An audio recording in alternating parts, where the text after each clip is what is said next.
మనం టెంపుల్స్‌కి వెళ్ళినప్పుడు ఫస్ట్ చేసే పనేంటి? గంట మోగిస్తాం. ఇంకా కిడ్స్‌తో వెళ్ళినప్పుడైతే వాళ్ళని ఎత్తుకొని మరీ గంట కొట్టిస్తాం. కానీ ఎప్పుడైనా ఆలోచించారా? ఈ ఆచారం వెనుక ఉన్న అసలు అర్థం ఏమిటో? Actually this has both scientific and spiritual reasons. టెంపుల్‌లో యూజ్ చేసే గంటలు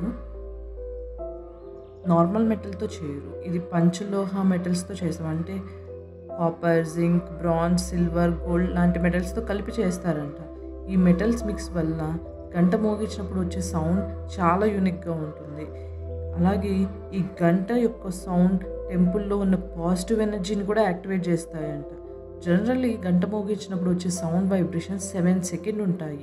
ఆ 7 సెకండ్స్ మన బ్రెయిన్‌ని యాక్టివేట్ చేస్తాయి. అలాగే మనం ఎన్ని ర్యాండమ్ థాట్స్‌తో గుడికి వచ్చినా అవన్నీ క్లియర్ చేసి ఆ గంట సౌండ్‌కి మన బ్రెయిన్‌లో ఉన్న థాట్స్ అన్నీ క్లియర్ అయిపోయి మన అటెన్షన్ అనేది దేవుడి మీదకి వెళ్తుందంట. అంతేకాకుండా ఈ బెల్ మోగించినప్పుడు వచ్చే సౌండ్ వేవ్స్ వల్ల దాని సరౌండింగ్స్‌లో ఉన్న బ్యాక్టీరియా, జర్మ్స్ కూడా డిస్ట్రాయ్ అయిపోతాయంట. అందుకే ఏన్షియంట్ టెంపుల్స్‌లో గంటలు ప్యూర్ మెటల్స్‌తో తయారు చేస్తారు. They act as a natural purifiers. So, ఈ ఇన్ఫర్మేషన్‌ని ఈసారి గుడికెళ్ళి గంట కొట్టించినప్పుడు తర్వాతైనా మీ కిడ్స్‌కి షేర్ చేయండి. అలాగే తెలియని వాళ్ళకి కూడా షేర్ చేయండి. Thank you.